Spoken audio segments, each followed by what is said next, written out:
Essa é uma produção da sociedade civil com apoio da Fundação de Cultura Cidade do Recife e Secretaria de Cultura do Recife, através do edital de ocupação da Freicaneca FM. Quem não se comunica se trumbica, tornou-se o bordão mais característico do pernambucano lá de Surubim, Abelardo Barbosa, um dos maiores comunicadores do rádio e da televisão do Brasil. Quem não se comunica se trumbica. Chacrinha virou lenda. Chacrinha é um mestre de ofício. Seu bordão famoso é que parodiamos para o nome do nosso programa. Quem não se comunica, se complica. Terra boa, meu Pernambuco, que faz frevo bom e maracatu. E essa terra dos altos coqueiros é abençoada. Em qualquer área, das suas múltiplas expressões culturais, há dezenas, centenas, milhares de mestres pernambucanos. Eles é que homenageamos aqui neste palco.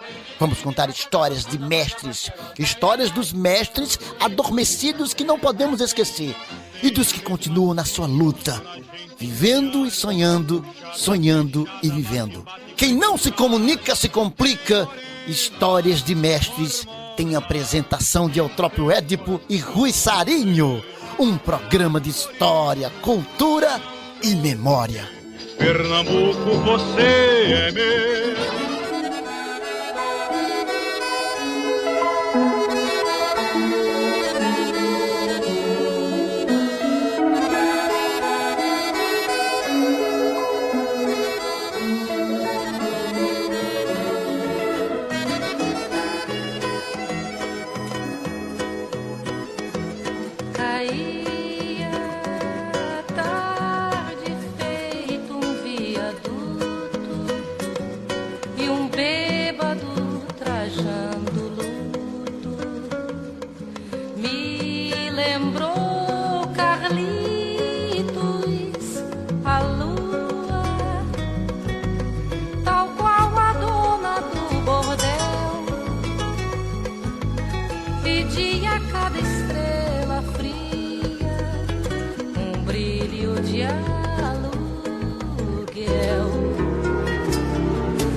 Eita, Eutrópio, a gente ainda ouvindo aí o BG, o Bêbado e o Equilibrista. Muito importante, muito importante. Com Eli Regina, sugestão musical do nosso convidado de hoje. Germano um dos Raiuto. Mestres, o imortal do teatro. E do cinema. E do cinema, que está aqui hoje. Um ator. Prestigiando nós no Quem Não Se Comunica Se Complica. Histórias de Mestres. Pela rádio Freicaneca 101,5. Exatamente. Que é a rádio de pública mestres, do Recife. A História de Mestres, esse programa, esse projeto, realmente é para homenagear grandes mestres do nosso Pernambuco. E hoje, um mestre do teatro. Digamos que seja da encenação, da dramaturgia, da arte. Ator. Germano, muito prazer em ter você aqui com a gente. A gente vai ter essa conversa para puxar coisas que você nunca disse e também a gente nunca perguntou. Pode ser. Como é que começou essa vontade, se existiu, de ser ator ou foi por acaso? Não, tem toda uma... Agradecer realmente o convite. Eu me sinto assim muito feliz, honrado, porque é um pouco daquilo que eu faço que gosto. Eu tenho uma vida meio dupla, né? Então eu diria que artista durante o dia e ator à noite. Porque durante o dia eu sou comerciante e ator sou à noite. Então eu sou um artista como comerciante e ator à noite. Eu sou da comunidade judaica, sou judeu. Nasci no bairro da Boa Vista, ali na Rua Velha, 233, primeiro andar, em frente ao Beco do Veras. E tem até, assim, na minha casa onde eu nasci, tem até uma placa escrito "Vende-se". Há uns 4 anos que estão ali e eles não vendem a casa. Mas a comunidade morava ali no gueto, era Rua da Conceição, Rua do Aragão, Rua da Glória, Rua Velha.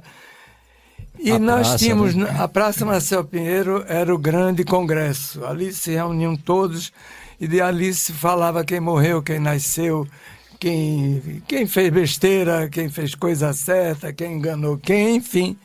Era o Congresso Nacional.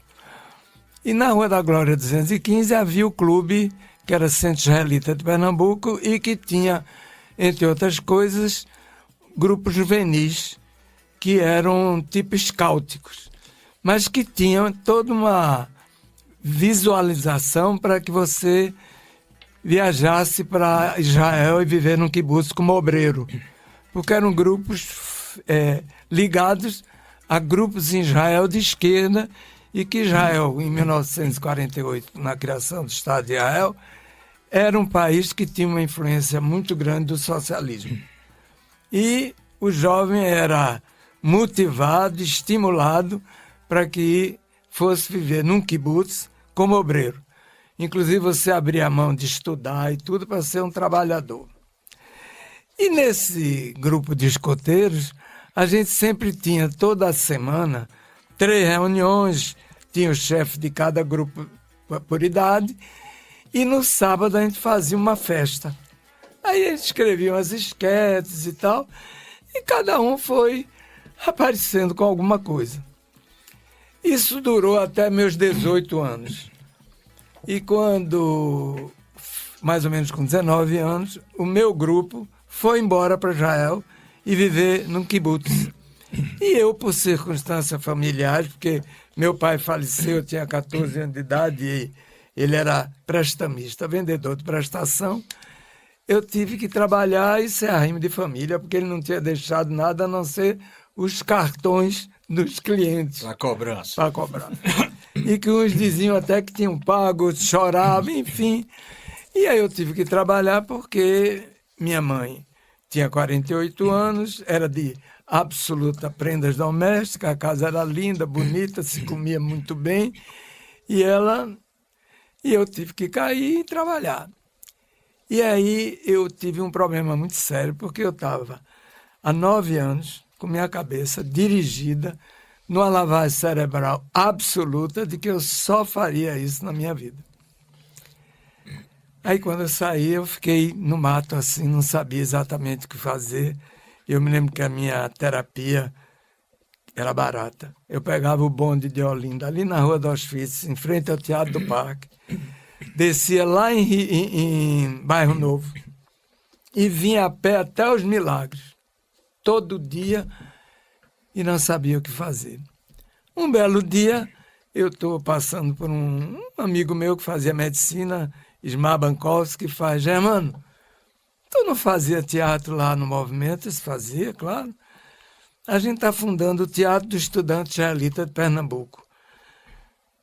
Vem trabalhar com a gente. Aí eu fiquei assim, sabe quando você pega uma boia? Eu digo...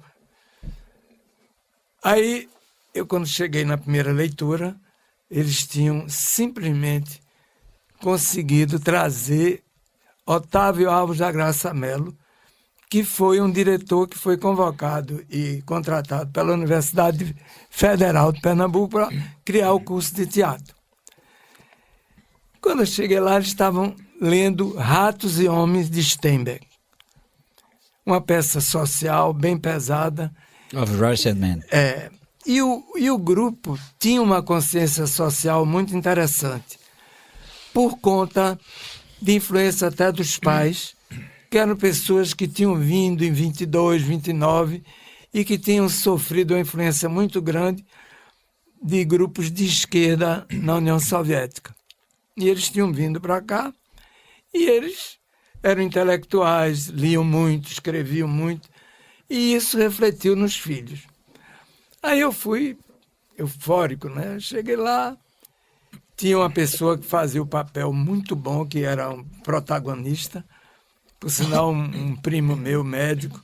E aí quando eu li o papel, ele tirou o papel dele e deu a mim. Aí eu disse, Glória, né? Quer dizer, eu saí de cabo, virei general em 2 minutos, então para mim foi muito importante. E a gente montou a peça. Pascoal Carlos Magno, naquela época ministro, ele tinha feito aqui o primeiro Festival Nacional de Teatro Estudante e assistiu a peça e convidou a gente para ir para o Festival de Teatro de Estudante de Brasília em 1960. E aí, imagine um grupo daqui de estudantes sem nenhuma Você já era rapaz, né? Eu tinha 21 anos, exatamente, entre 20 e 21 anos. E o texto era muito pesado para um grupo tão jovem. Nós éramos jovens, mas a gente tinha uma certa maturidade, eu acho que mais, eu diria, de justiça social. Eu acho que o momento no Brasil também dava essa margem. E eu me lembro que a gente, então, foi para Brasília. Em Brasília, você cuspia, era um tijolo, não tinha nem rua asfaltada, nem nada. E eram quase 1.000 e tantas pessoas. Impressionante, de estudantes. Aí nós levamos a peça e ganhamos o festival.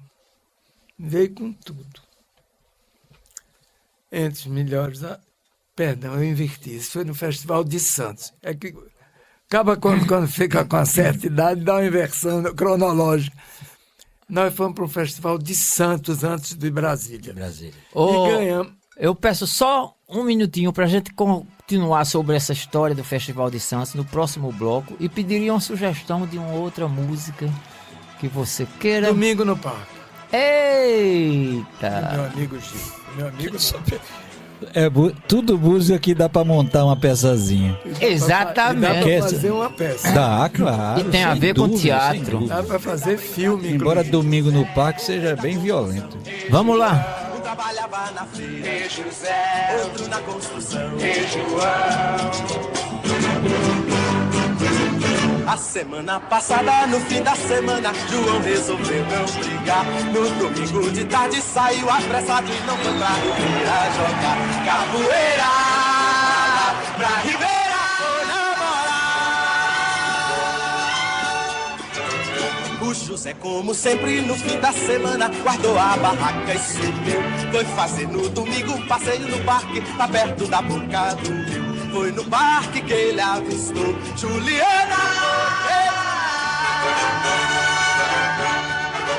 Foi que ele viu Juliana na roda com João. Uma rosa e um sorvete na mão. Juliana, seu sonho, uma ilusão. Juliana e o amigo João. O espinho da rosa feriu Zé. E o sorvete gelou seu coração. O sorvete e a rosa, ô José. A rosa e o sorvete, ô José. Oi, dançando no peito, ô José. Do José brincalhão, ô José. O sorvete e a rosa, ô José. A rosa e o sorvete, ô José. Oi, girando na mesa, ô José. Do José brincalhão, ô José. Juliana girando, oi, girando. Oi, na roda gigante, oi, girando. Oi, na roda gigante, oi, girando. O amigo João. O sorvete é morango, é vermelho. Oi, girando e a rosa é vermelha. Oi, girando, girando, é vermelha. Oi, girando, girando. Ei, espera só um pouquinho, viu? A gente volta já com Quem Não Se Comunica, Se Complica, Histórias de Mestres.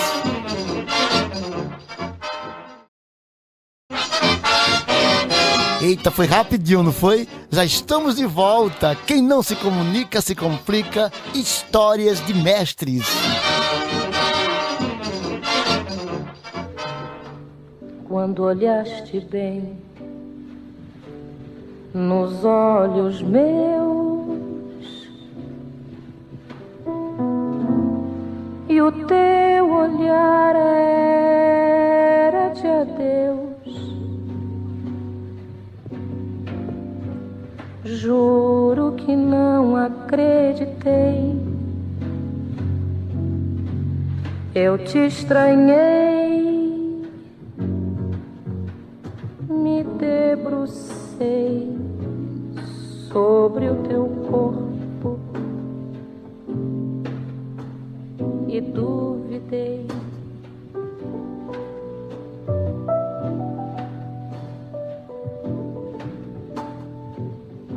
E me arrastei e te arranhei e me agarrei nos teus cabelos, no teu peito,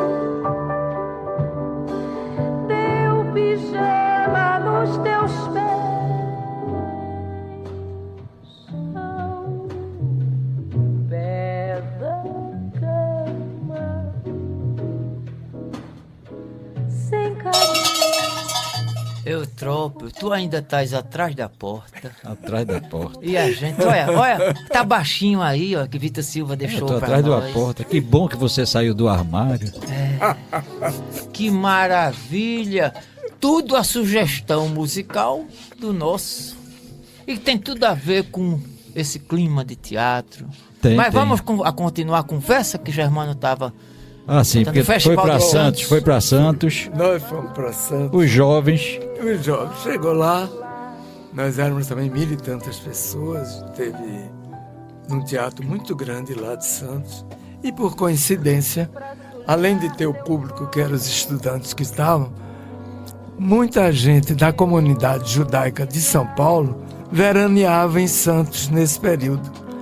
Aí o teatro estava lotado, 1.000 e tantas pessoas no teatro.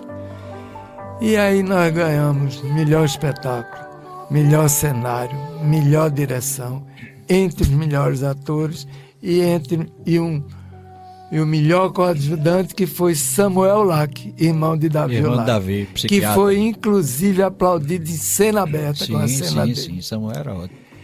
E com esse primeiro lugar no festival, houve então o Festival de Brasília. E aí, Pascoal Carlos Magno convidou quem tirou o primeiro lugar a abrir o Festival de Brasília. Se vocês quiserem me interromper, senão eu vou contar até aí, depois vocês entram no circuito, porque senão eu vou falar 85 anos de minha vida. E aí... Lá em Brasília... Lá vai a gente chegando em Brasília. Chega em Brasília, abrindo primeiro festival de teatro da capital federal. Meu Amigo Harvey, uma comédia inglesa muito interessante, e a gente foi o maior sucesso.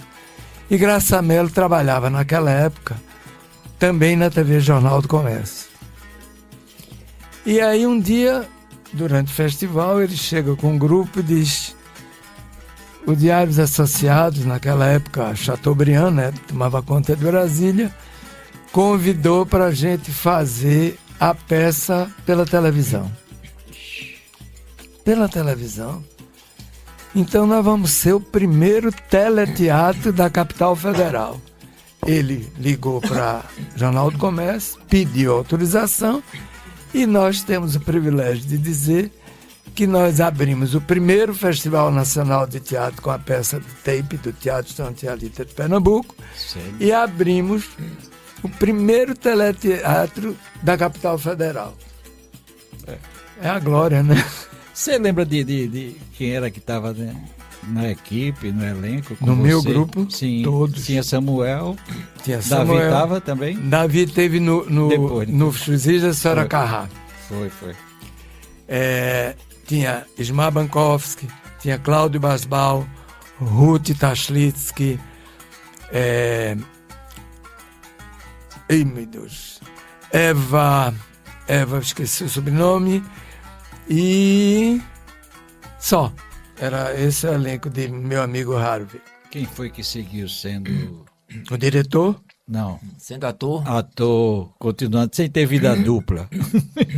Alguém ficou sem ter vida dupla? Não. Todo mundo era estudante de medicina, estudante de engenharia, e eu trabalhava. Eu era, como eu disse, artista durante o dia e ator à noite, né? Então, A noite era mais longa do que o dia? Em geral.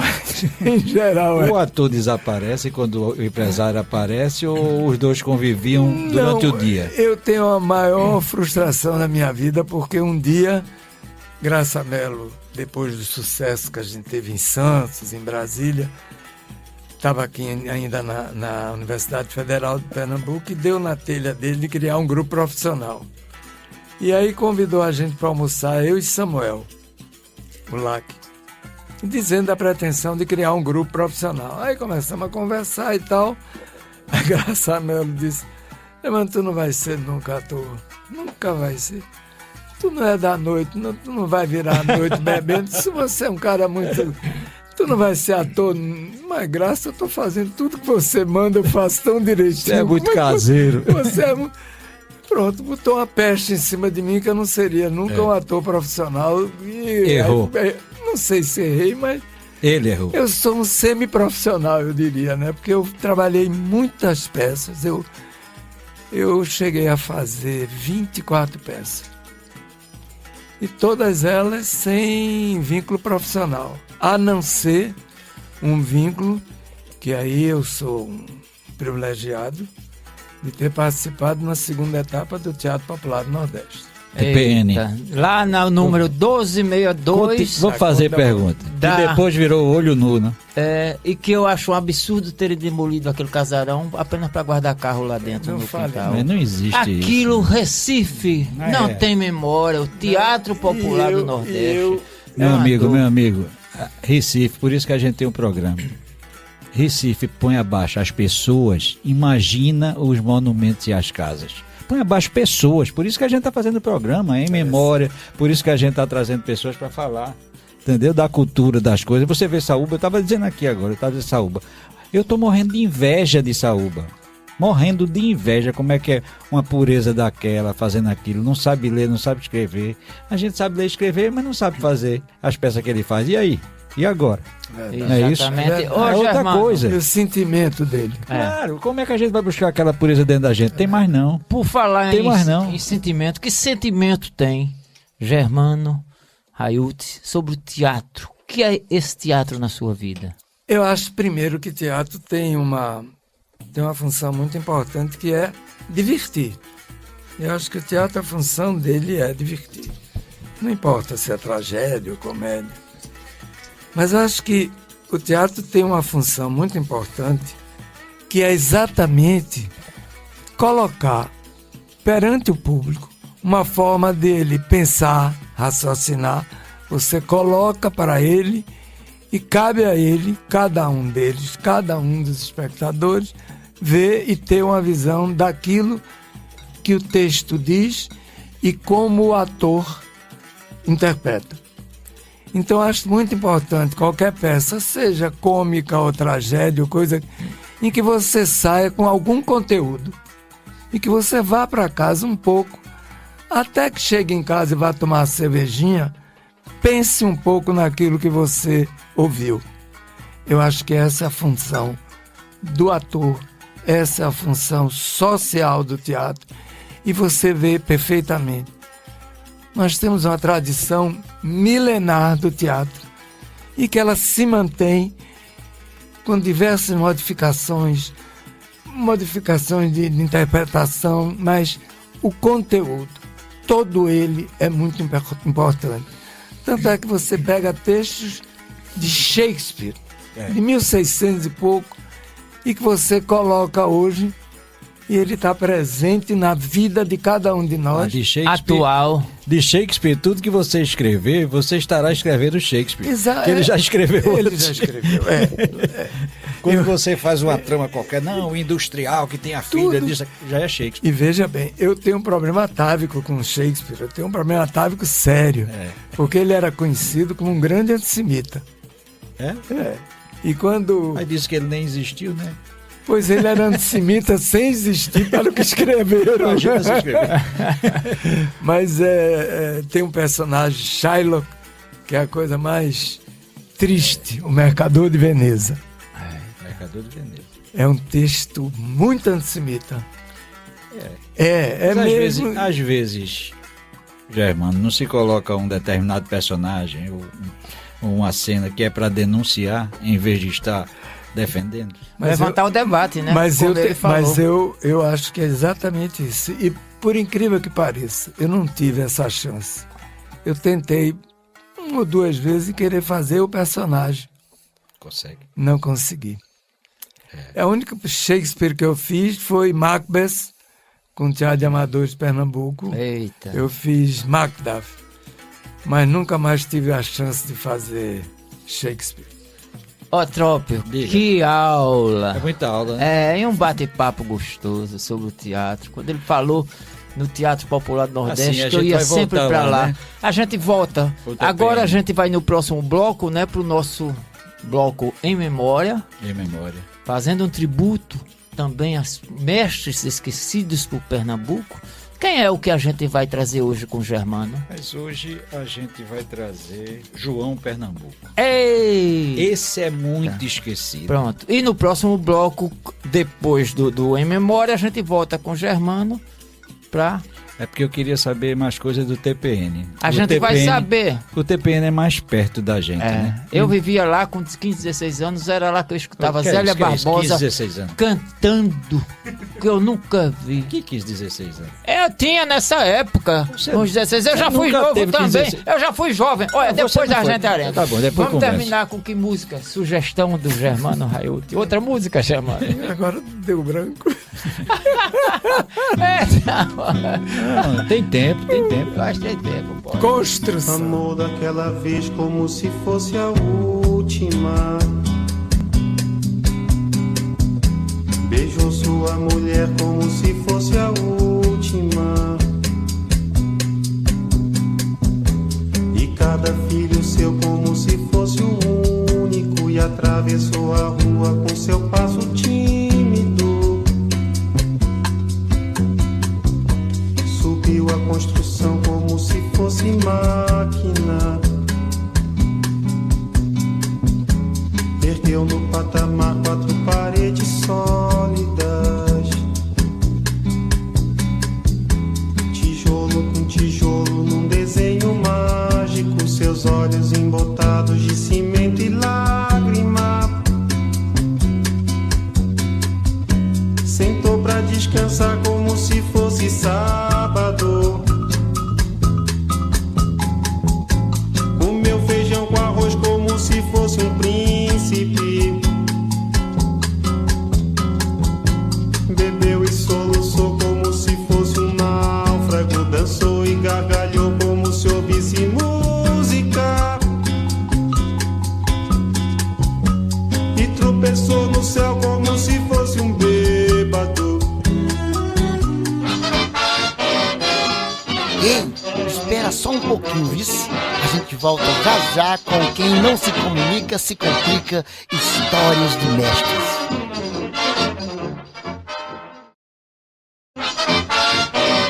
Eita, foi rapidinho, não foi? Já estamos de volta. Quem não se comunica, se complica. Histórias de Mestres.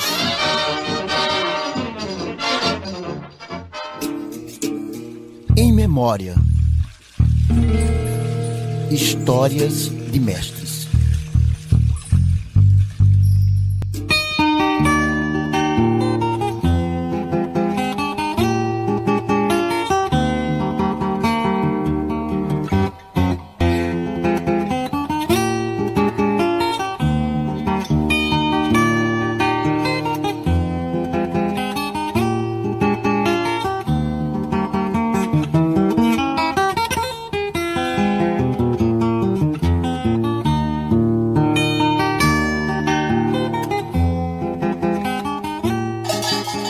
Valendo. Eita, Eutrópio, que Estamos aqui, música né? bonita Tá da vendo? gota. Tu já viu? Já que som, parecem carrilhões, Eutrópio. Agora, só que carrilhões, João Pernambuco dizia que não era carrilhão de igreja, não. Era aquele barulho que o carro de boi faz, que é bem monótono, aquele negócio. A gente fazia. Essa música é uma das mais gravadas no mundo inteiro, sabia? Sons de Carrilhões, de João E a Pernambuco. gente tá ouvindo essa música porque a gente tá no Em Memória. Em Memória. Neste Quem Não Se Comunica Se Complica, Histórias de Mestre, pela rádio Frei Caneca. 101,5. Exatamente, a rádio pública. Do Recife. Esse Em Memória é exatamente para nós homenagearmos os mestres que esqueceram, tão um pouquinho esquecidos. Então, meu amigo, escuta só esse Carrilhões.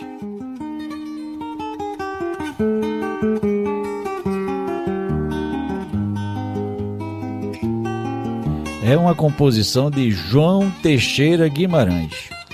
Ele nasceu num povoadozinho, distritozinho chamado Bebedouro de Jatobá, em 1883. Esse Bebedouro de Jatobá são terras que depois viria a ser a antiga Petrolândia. Que foi inundada. Aí o Trópico, quando a gente fazia o Violência Zero, nós esteve lá. Foi. 2 meses antes da inundação para fazer um programa, um debate sobre essa violência que fizeram naquele momento contra a cidade. Foi. Linda cidadezinha. E fizeram outra cidade. Então ele nasceu onde foi essa terra que foi Que submersa, hoje né? é pela hidrelétrica de Itaparica. Foi a hidrelétrica. E João Pernambuco não era um músico qualquer, não. Não. Não é valorizado aqui, mas João Pernambuco... Veja bem, a história dele é muito interessante. Ele mudou, quando mudou para Recife, ele era um sujeito também feito assim, sabe? Enorme, bem alto, porque ele é filho de índio com português, com portuguesa. Aliás, o português e a Índia. Aí ele veio morar ali onde tem, por aqui, é bem perto daqui, assim, tinha uma fábrica, formou-se uma vila de trabalhadores. Ah, na torre? É na torre, rapaz. Mas ele não queria ser operário, não. Diz o que é que ele fazia? Ele preferia pegar o bonde daqui da torre e ia para o Mercado de São José e Pátio de São Pedro. Mas ele tinha uma profissão, ele era ferreiro. Depois. Isso foi depois. Ele primeiro ficava só olhando e ouvindo os artistas. Aprendeu a tocar de violão velho. Aqueles cantadores, né? Ali não tinha, né? Muitos ficava ali. Aí ele adquiriu um violão velho nos biscatos que fazia na feira perto de casa. Aí quando ele muda para o Rio de Janeiro, procurando vida nova, é que em 1902. É que ele começa a trabalhar como ferreiro. E foi morar com a irmã. Lá no Rio. Aí virou ferreiro, então, lá no Rio de Janeiro. Foi calceteiro. Tu sabe o que é isso, não? Calceteiro? Eu sei não, Eutrópio. Mas é um cara que assenta a pedra no calçamento. Eita, aquelas pedras, bota de um e vai tuco. Que no Recife tinham pedras portuguesas. Ele era calceteiro. Mas aí era um risco, né? Porque ele não era violonista. Você já pensou ser ferreiro e assentar pedra e ele violonista? Como é que ia ser esse negócio?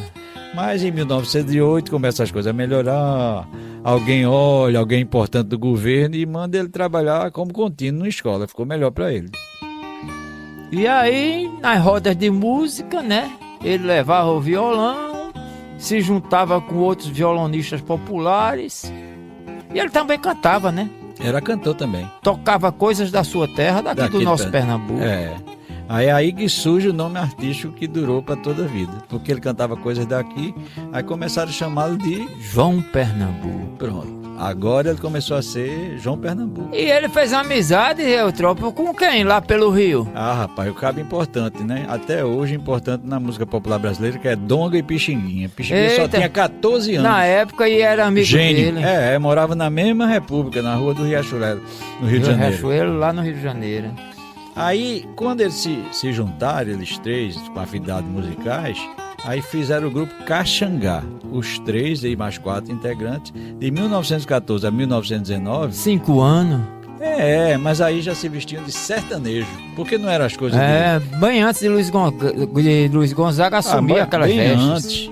Aí de 1919 a 22, aí ele começa a trabalhar com Pixinguinha agora em outro grupo, os 8 Batutas. Eita, era bom demais esse grupo. Que excursiona todo o Brasil, até no exterior.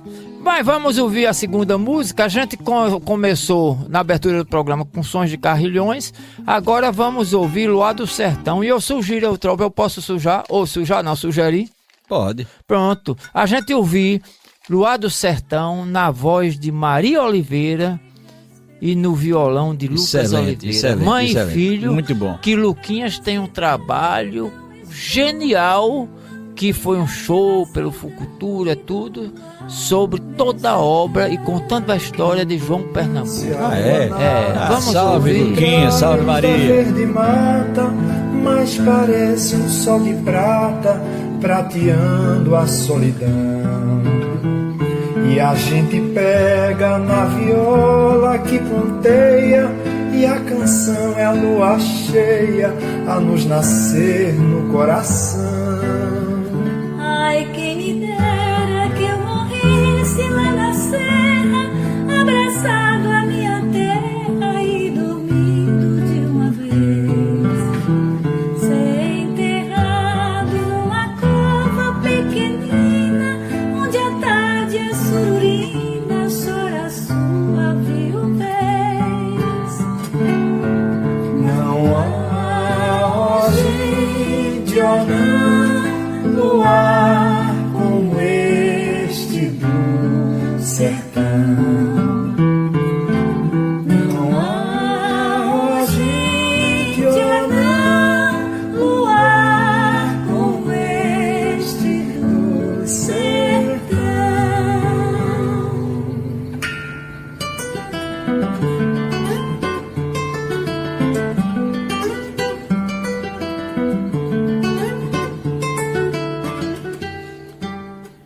Eita, tropa, ainda a gente tá ouvindo o beijezinho de Luar do Sertão com Maria Oliveira, e essa voz doce. depois me lembro pra eu falar um pouquinho sobre esse Luar do Sertão, viu? Fala agora, tropa. Não, mas deixa pra depois. Depois. Veja, porque eu sou João avexado. Pernambuco começa a se caracterizar como grande compositor. Porque o que ele faz? Ele traz pro violão os sons de Pernambuco, que ele mescla com a sonoridade da vivência com os chorões cariocas, as festas populares do Rio de Janeiro e o Carnaval. E ele, é acreditado a ele o fato de ter sido o primeiro a compor música exclusivamente para violão. Quer dizer, só tocada, só solada, só instrumental. Instrumental, mas ele compôs música para violão, para ser o solo, porque o violão era só o acompanhante. Aí começa, né? Diversos... ele aproveitou assim essa fase lá na sociedade carioca, porque a cena carioca passa a ter uma mudança. Eles começam a deixar a história de ouvir só músicas da Europa, ópera italiana, e passa a prestar atenção aos artistas populares, inclusive levando para dentro de casa, para ouvir, né? Os teatros. É aí que a música ocupa o espaço. Aí João Pernambuco, já professor de violão, porque ele ensinava violão, essas lojas que vendiam instrumento de violão contratavam esses músicos para serem professores, porque senão como é que eles iam vender o violão? E aí ele também, aí ele aproveitou e introduziu a embolada e a toada sertaneja, ou seja, a música nordestina, e também ajudou a sistematizar o choro, que era um negócio mais oriundo de outras coisas. E ele influenciou alguns conjuntos pernambucanos também? Muitos vieram para cá. Não vou citar não, mas eu queria lembrar que com esses músicos vieram alguns artistas, né, de destaque posterior. Eita, tropo, Lupécio Miranda foi. Outro grande chorão. Augusto Calheiros, que era alagoano, né? Mas chamava Patativa do Nordeste. E que ele foi sepultado, sabe onde? Em Garanhuns, lá tem o túmulo dele, no Agreste Meridional de Pernambuco. E Jararaca e Ratinho. Eita, dois excelentes músicos, né? Agora eu queria falar do negócio do Luar do Sertão. Luar do Sertão desembucha. Luar do Sertão é o seguinte: a vida toda o João Pernambuco morreu dizendo que Luar do Sertão é de autoria dele. E Catulo da Paixão Cearense diz, não, pertence a mim. Então eles dois brigaram a vida toda, mas Pixinguinha diz que a música é de João Pernambuco. João Pernambuco. E Vila Lobos também disse que é a música de João Pernambuco. O que aconteceu é que provavelmente João Pernambuco pegou uma música de domínio público e adaptou-a e começou a tocar. Catulo acompanhava João Pernambuco para muitos lugares e de outras pessoas também. Catulo sabia música, não era só poeta, sabia música também, e João Pernambuco jamais aprendeu música de verdade, cifrada. Em conservatório essa coisa, né? Nunca aprendeu. Mas também de ouvido, meu Deus do céu, influenciou muito, não é? O acervo de violão brasileiro. Ele tem mais de 100 obras gravadas nas gravadoras famosas da época, Odeon, a Columbia, a Fênix, e 37 anos de carreira.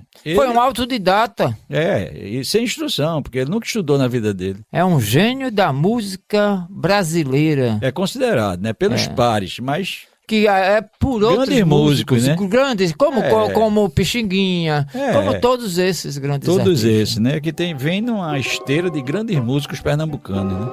Pois é, outro. Morreu no Rio de Janeiro em 1947. Um gênio. O gênio. Hoje homenageamos João Pernambuco, um músico pernambucano que não podemos esquecer. Ouvindo agora, Estou Voltando. Estou voltando. Esse gênio, vai guardando.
Ei, espera só um pouquinho, viu?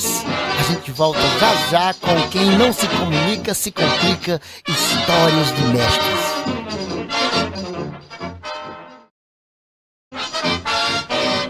Eita, foi rapidinho, não foi? Já estamos de volta. Quem não se comunica, se complica. Histórias de Mestres.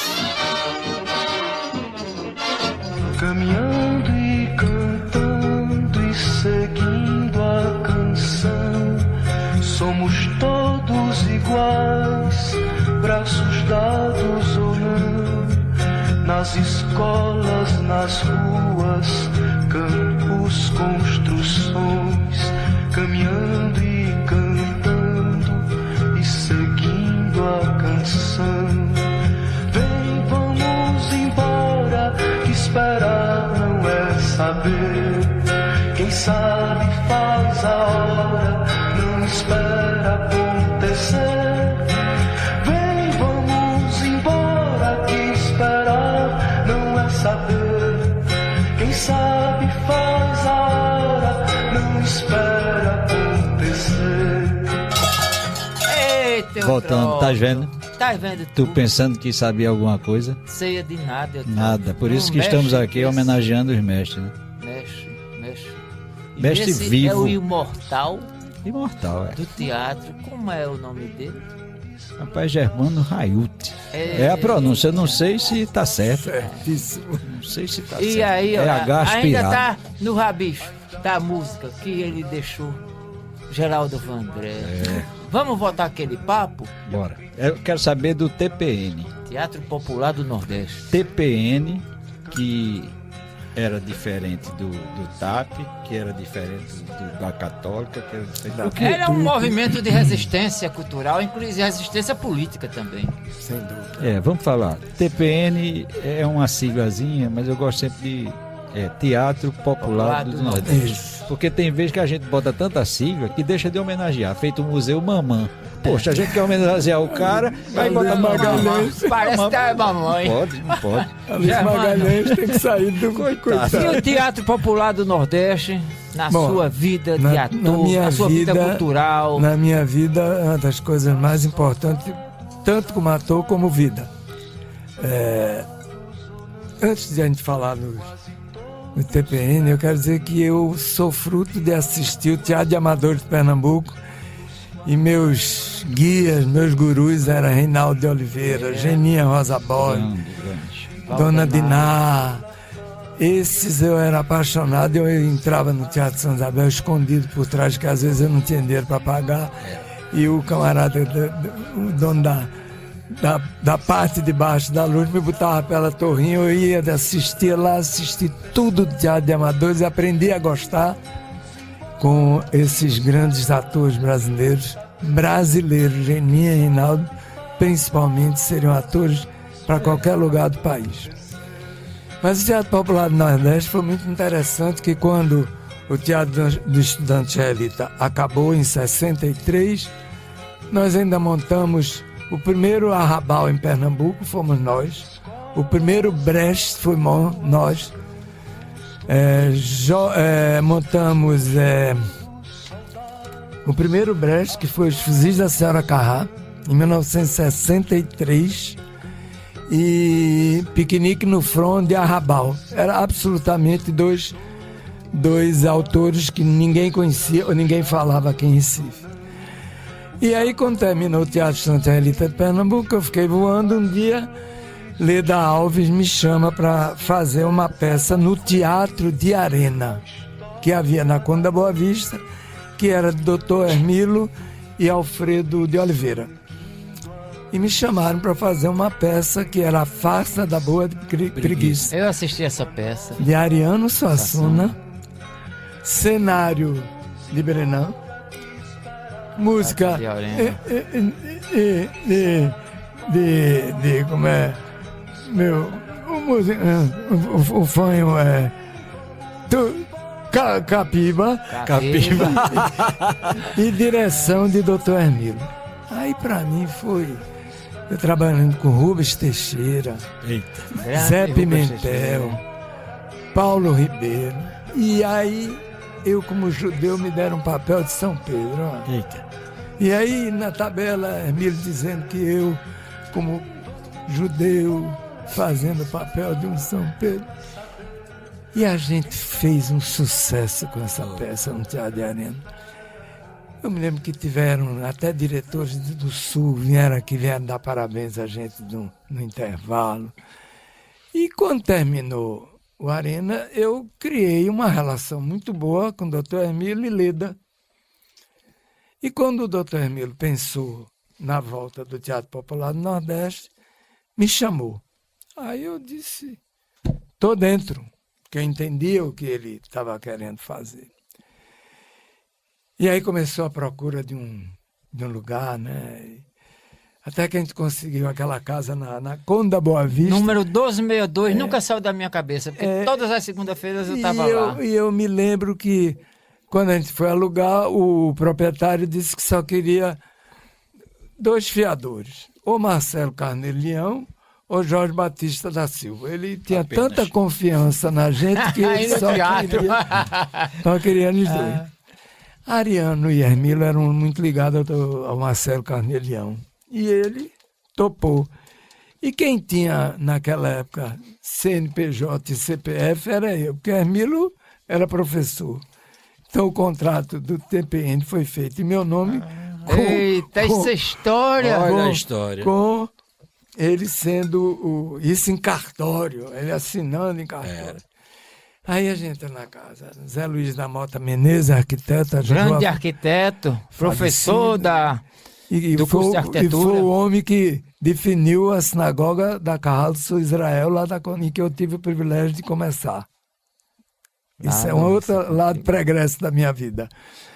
Mas, quando a gente entra na casa, tem umas toras de madeira imensa e as cabeças todas comidas pelo cupim. Perigo. Aí eu me lembro que um entrou, outro entrou, aí botou óleo, passou 10 dias com óleo, eu sei que a gente fez. Não sei de onde que vinha o dinheiro. A gente fez uma galeria que teve Abelardo Rodrigues, teve Luciano Pinheiro, teve Guita Charifka, e fizemos um convênio com uma cooperativa de artesãos que era a Aroeira, e que fizeram o barzinho ali. Então, eita, babão danado, lá no vizinho do terreno, no quintal, lá pra trás, aquele terreno comprido. Aquele quintal, era batida. Aquele quintal que você viu, eu trabalhei, a gente tirou 11 caminhões de pedra daquele quintal, em que seu Zé Barbosa, aquele grande artista plástico, Zé, fazia lá, tocando fogo nas obras dele lá. E tem umas coisas no TPN que você não explica. O vigia era aquele camarada que fazia aqueles traços que era de coqueiro no caboclo. Era vigia do TPN. Seu Germano, tem uma fuvioca hoje, né? E hoje, capa da revista do Itamaraty com obra dele.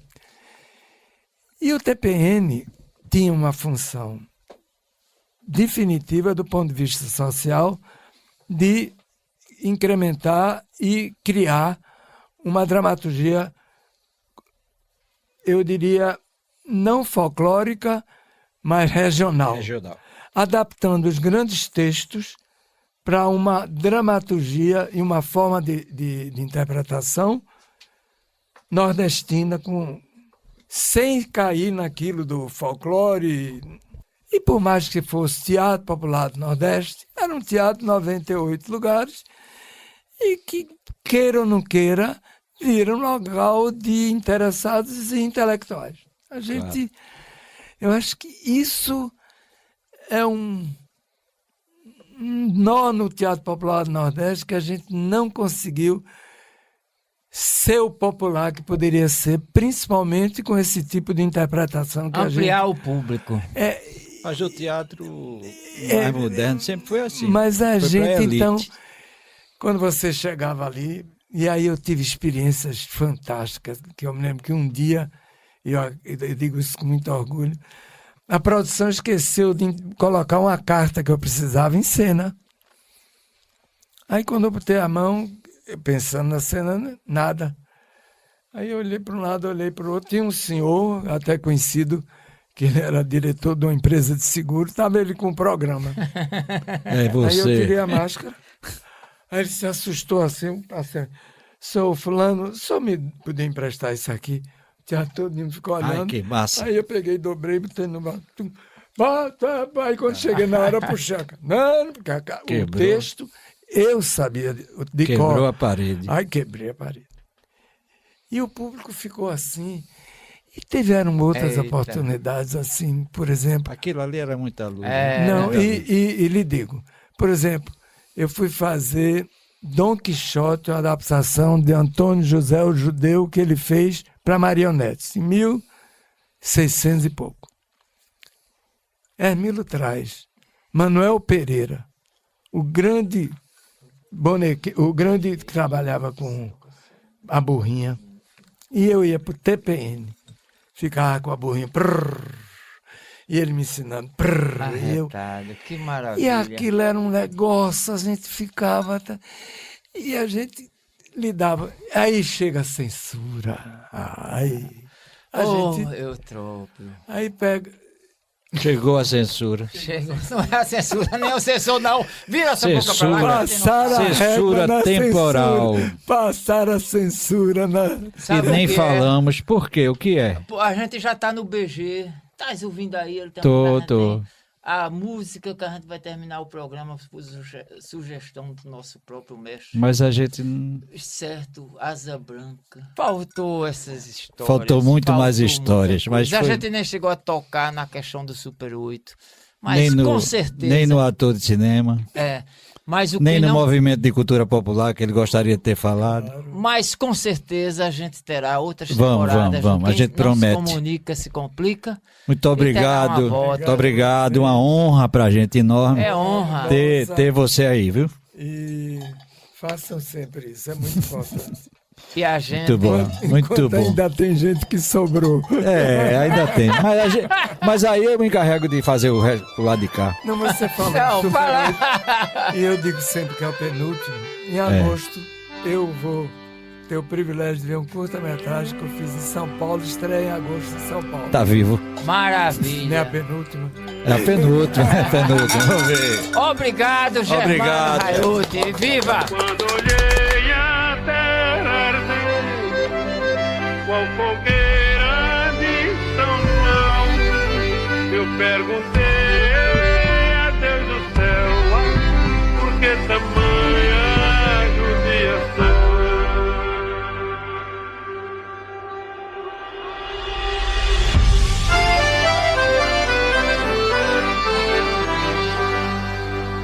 Que braseiro que fornaia, nem um pé de plantação, por falta d'água perdi meu gado, morreu de sede meu alazão. Eita, gente, o programa de hoje tá acabando. Oxi! Mas não tem nada não. Semana que vem, eu, Trópio Édipo e Rui Sarinho estão de volta neste mesmo horário, com mais história, cultura e memória. Essa é uma produção da sociedade civil com apoio da Fundação de Cultura Cidade do Recife e Secretaria de Cultura do Recife, através do edital de ocupação da Frei Caneca FM.